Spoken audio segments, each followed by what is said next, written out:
بسم اللہ الرحمن الرحیم۔ قاری صاحب اور جنات۔ میری نانی کے گاؤں میں ایک قاری صاحب تھے جو کہ قرآن کے حافظ تھے اور بہت دیندار تھے۔ ان کا نام قاری اسلم تھا۔ میں بچپن میں اپنی نانی کے گھر رہتی تھی۔ یہ کون کہہ رہی ہے؟ ایک لڑکی بول رہی ہے۔ اس کے گاؤں کی سڑک کے دونوں طرف باغات تھے اور سڑک بھی کچی تھی۔ قاری اسلم ہر روز مغرب کے بعد شہر جایا کرتے تھے اپنے شاگردوں کو تعلیم دینے کے لیے۔ ایک دن ان کے ایک شاگرد نے قرآن کا مکمل حفظ کر لیا اور قاری صاحب کو اپنے گھر اسی شام دعوت پر لے گیا۔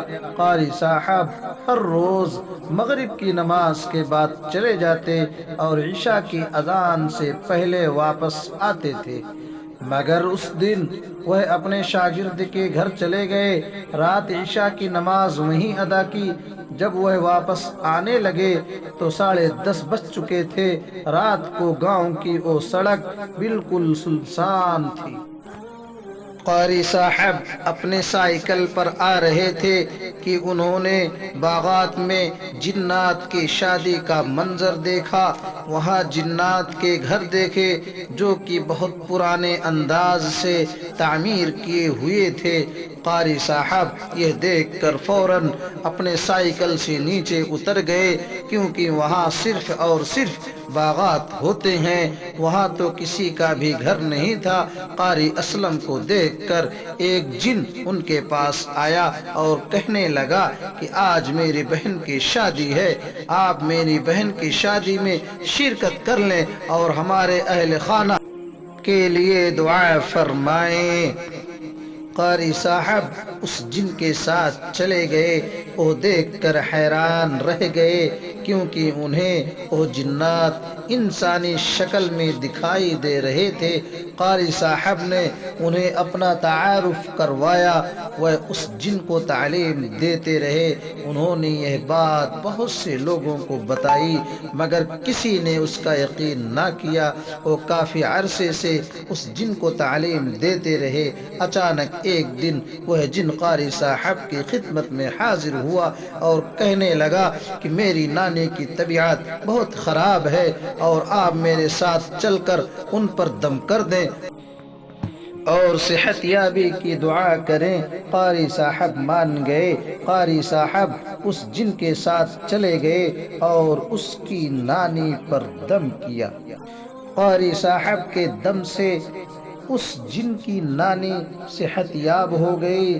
اس جن کی نانی نے قاری صاحب کو اپنے چند بال کھینچ کر دیے اور بولی کہ ان کو سنبھال کے رکھنا، جب بھی تمہیں ہماری مدد کی ضرورت ہو تم میرے ان بالوں کو آگ کے سامنے لے آنا، لیکن اگر تم نے میرے یہ بال گم کر دیے تو مرتے دم تک ہم تمہیں تکلیف دیں گے۔ قاری صاحب وہ بال لے کر اپنے گھر آ گئے اور خوشی سے یہ بات ہر جگہ پھیلا دی۔ انہوں نے اپنے گھر کی گیلری پر وہ بال رکھ دیے۔ تقریباً 1 سال بعد قاری صاحب کے بیٹے کا ایکسیڈنٹ ہو گیا۔ ڈاکٹر نے کہا کہ آپ کے بیٹے کا بچنا بہت مشکل ہے، آپ 5 لاکھ جمع کروا دیں تاکہ ہم اس کا علاج کر سکیں، مگر یاد رہے کہ اگر آپ کے بچے کی پھر بھی جان جا سکتی ہے۔ قاری صاحب فوراً گھر واپس آئے اور وہ بال ڈھونڈنے لگ گئے۔ وہ گیلری پر چڑھے تو بال اس جگہ موجود ہی نہ تھے جہاں انہوں نے رکھا تھا۔ اسی وقت قاری صاحب کو زوردار جھٹکا ملا اور وہ گیلری سے زمین پر منہ کے بل نیچے گرے۔ قاری صاحب بے ہوش ہو گئے، مگر جب انہیں ہوش آیا تو ان کا بیٹا اس دنیا سے جا چکا تھا۔ جنات نے انہیں بہت بری تکالیف پہنچائی اور انہیں پاگل بنا دیا۔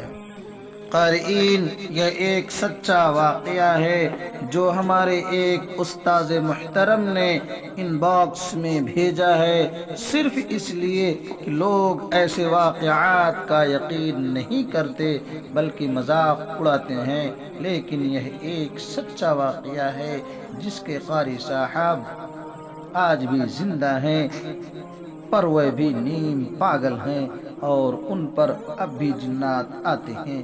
اللہ پاک ہم سب کو ایسے جنات سے محفوظ رکھے، آمین یا رب العالمین۔ السلام علیکم ورحمۃ اللہ۔